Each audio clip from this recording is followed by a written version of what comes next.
Olá pessoal, eu estava no final do capítulo 12, né? Aí eu recebi uma ligação e perdi o final do vídeo.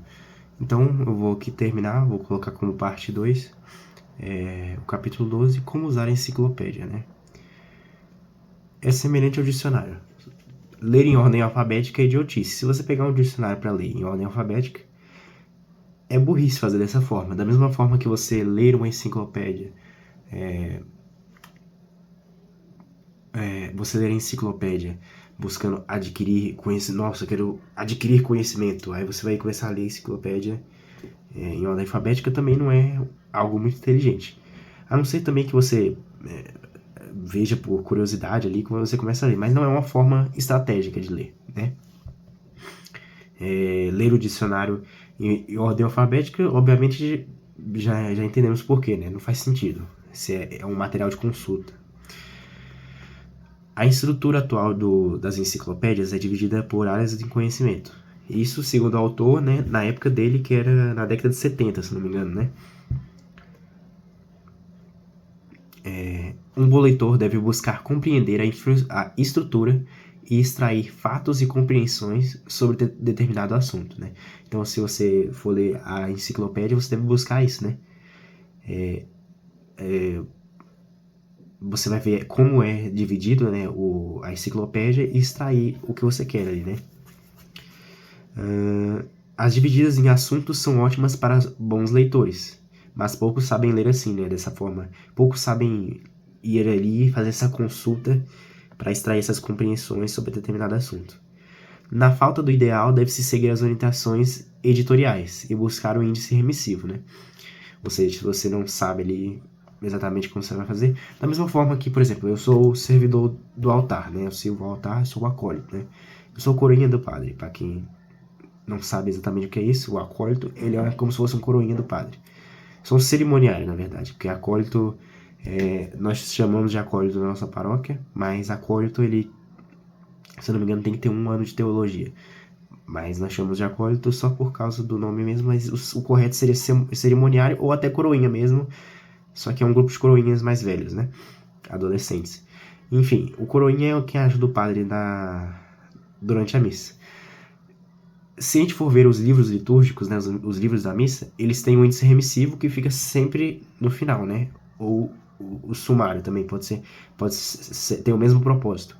Então, se você não tem essa divisão, né, esse ideal da enciclopédia, você vai lá e vê como que é a divisão, né? Da mesma forma que quando você não sabe a divisão do livro de liturgia, todos os livros de liturgia vai estar sempre lá no final, o sumário, né, ou a forma que é dividido a estrutura do livro.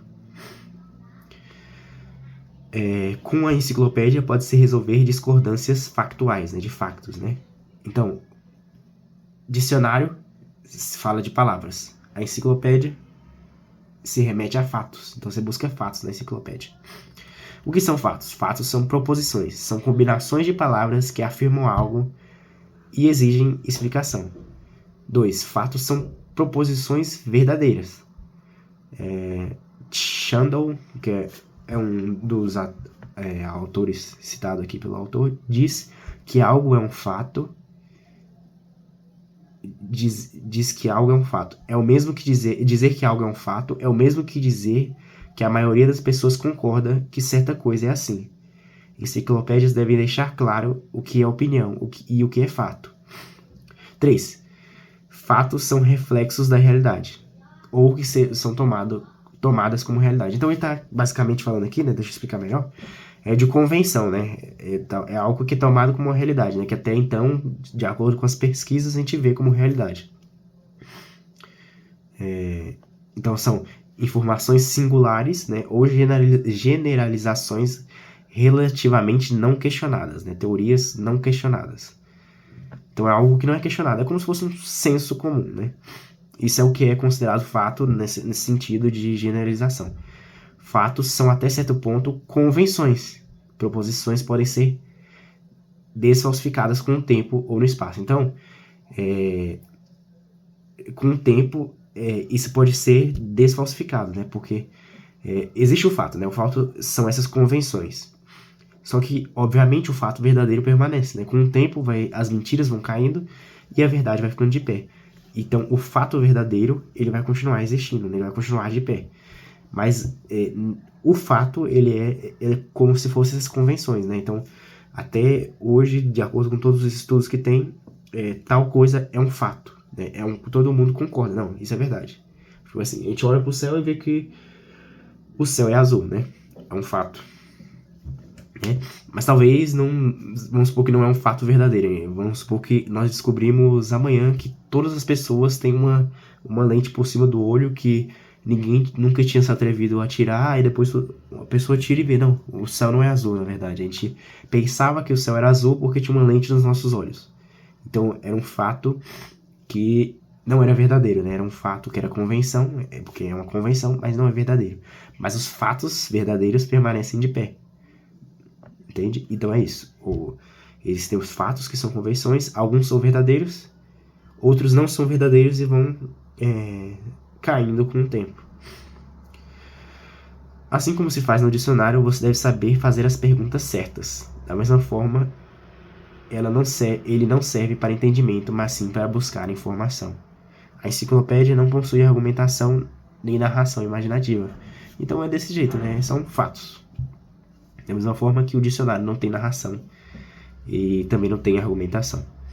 Enfim, este é o fim do capítulo 12. No próximo capítulo também, esse também é o fim da parte 2. E no próximo capítulo nós vamos ver como ler livros práticos, né?